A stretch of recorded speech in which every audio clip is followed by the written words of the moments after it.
तो फिर आपका पेट कभी भी मोटा नहीं होगा, फूलेगा नहीं, वेट नहीं बढ़ेगा, और इससे आपके हाथ पैर स्वस्थ रहेंगे। अब आपकी गर्दन में दर्द ना हो, अब आप रुक जाइए, रिलैक्स, पैर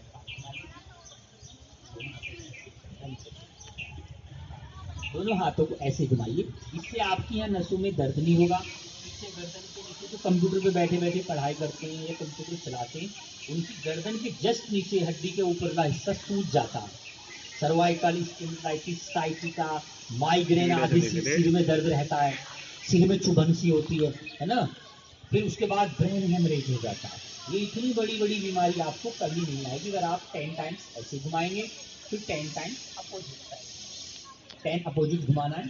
तो इससे आपके कंधे और आपकी गर्दन, आपका मस्तिष्क में रक्त का प्रवाह सही तरीके से सुचारू रूप से संचालित होगा। आपको सिर में दर्द नहीं होगा, गर्दन में नहीं होगा। ठीक है, आप सुबह ये एक्सरसाइज करा करें, क्योंकि बैठे बैठे हमारी गर्दन में दर्द होने लगता है। रिलैक्स। ठीक है, अब एक ऐसे हाथ में रखते, ऐसे हाथ रखते, इससे हमारे जो है शोल्डर बिल्कुल फ्लेक्सिबल रहेंगे। एक हाथ से दूसरे हाथ को खींचिए, इससे हड्डियाँ खींचेंगे आगे पीछे, इनमें जंग लग जाता है। हाँ, ऐसे। फिर दूसरी साइड से दूसरे वाला खींचिए। हाँ, इससे आपके हाथ और पैर इनमें वाइब्रेशन नहीं होने की एक बीमारी होती है हाथ में, मतलब चिट्टी सी चलती है। चिट्टी चलने का मतलब है ब्लड सर्कुलेशन अवरुद्ध हो रहा है, उसके जो प्रवाह है उसमें गंदगी बढ़ गई है, थोड़ी एसिड बढ़ गया है, तेजाब ज़्यादा बन गया है ना।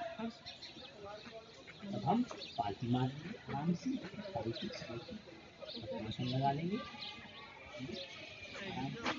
अब हम करेंगे, हम जो है अब करेंगे अनुलोम विलोम प्राणायाम, है ना। जैसे मौसम चेंज होता है तो इसमें नजला, जुकाम, खांसी हैं, अलग अलग प्रकार के रोग हमें पता नहीं कौन कौन से। अगर आप सुबह प्रतिदिन थोड़ा से भी 2 से 3 मिनट अनुलोम विलोम प्राणायाम करेंगे तो आपको नाक नाक कभी नहीं आएगी, नजला जुकाम, है ना। चाहे मौसम कैसा भी हो, आपको बीमारी नहीं आनी चाहिए। बीमारी कब आती है, हमारी इम्यूनिटी कमजोर हो जाती है। अब ऐसे राइट हैंड साइड को बंद करेंगे, लेफ्ट से सांस लेंगे,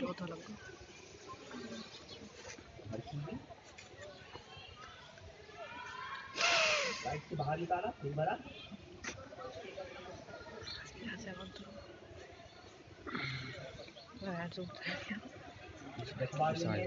लग रहा है तब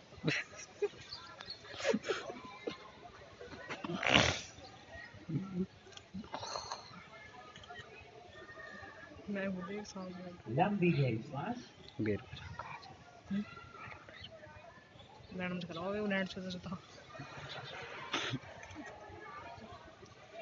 दस बार इसका पूरा क्रम अपनाएंगे और उसके पश्चात 10 बार कीजिए, 10 टाइम्स कमर सीधी करके 10 बार।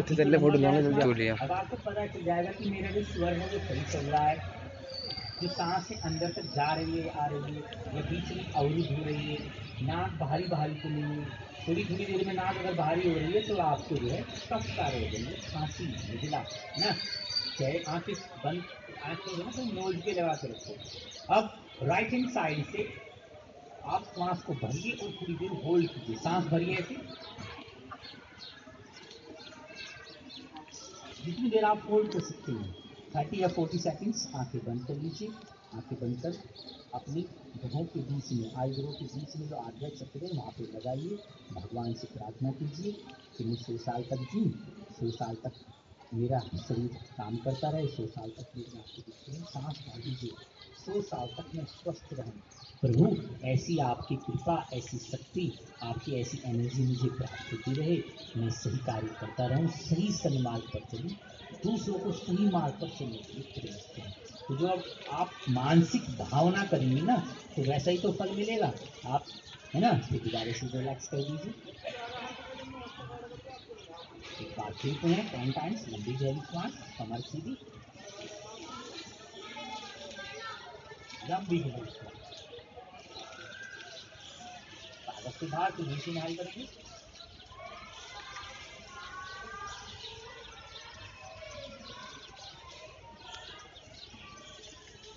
बाहर जाए पेट खाली, फ्री है।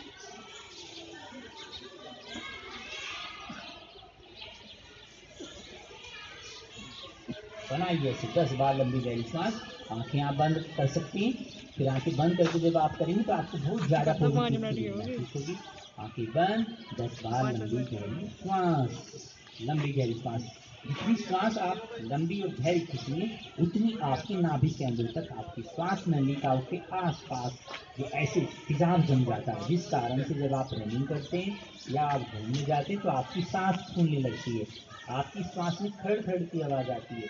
इसका मतलब है आपकी जो श्वास नलिकाएं हैं उनके पास चर्बी जम गई है, कोलेस्ट्रॉल फालतू बन गया है, आपके फेफड़े वीक हैं, आपकी जो चेस्ट के अंदर ऑक्सीजन, बॉडी के अंदर ऑक्सीजन जाने कम जाती है। जब कम जाती है तो जो सांस फूलती है, श्वास फूलती है तो चक्कर आते हैं, घबराहट होती है, जी नहीं जाता है। आप जब लंबी गहरी सांस लेंगे तो इससे आपकी बॉडी, आपकी नोज, आपकी सारी छिद्र बॉडी पे एक्टिव है। तो 10 बार हो जाए तो श्वास भर के आप बैठ जाइए इसमें। करेंगे आंखें बंद, दोनों हाथ नीचे ध्यान मुद्रा में, और कमर सीधी, चेहरे की मुस्कान बिल्कुल सीधी। जितनी देर आप होल्ड कर सकते हैं, रोक सकते हैं, उतनी देर आप रोकिए और बीच बीच में गायत्री मंत्र का उच्चारण कीजिए। और अपने जो चित्त है, योगा है चित्त वृत्ति निरोधा, चित्त की जो वृत्तियाँ हैं, विचार हैं जो बार बार भागते हैं, संसार की तरफ आकर्षित होते हैं, सांस भर के सोचिए, मुझे अच्छा सा मोबाइल चाहिए, मुझे अच्छी चीज़ चाहिए, जो संसार की कुछ वस्तुएं जिनकी आप अभिलाषा करते हैं, आपको इतनी कड़ी मेहनत करनी कि मुझे जो भी चाहिए मैं अपने पैसे से दूंगा, अपनी जब बड़ा हो जाऊंगा इंटर के बाद अच्छी सी नौकरी लगाऊंगा और नौकरी से अपनी मेहनत के दम पर अपनी चीज़ें दूंगा जिसमें ज़्यादा आनंद आएगा, ज़्यादा मज़ा आएगा।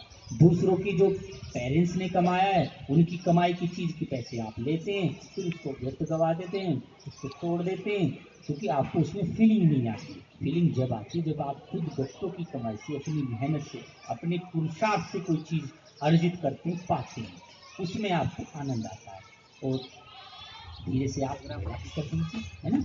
अब अभी हमारे 10-5 दिन के बाद आपके एग्जाम आने वाले, आपको बहुत ही कम समय में ज़्यादा याद हो जाए, आपको टीचर स्कूल में पढ़ाए, उस पढ़ाया हुआ आपके मस्तिष्क में समा जाए, उसके लिए हम करेंगे भ्रामरी प्राणायाम। आप दोनों क्लोज करके एम, फिर ऐसी आवाज़ लेंगे ओम, ठीक है। अब आप 3 बार श्वास भर लीजिए फेफड़ों में, आंखें बंद और ओम का गुंजन करेंगे। चलिए।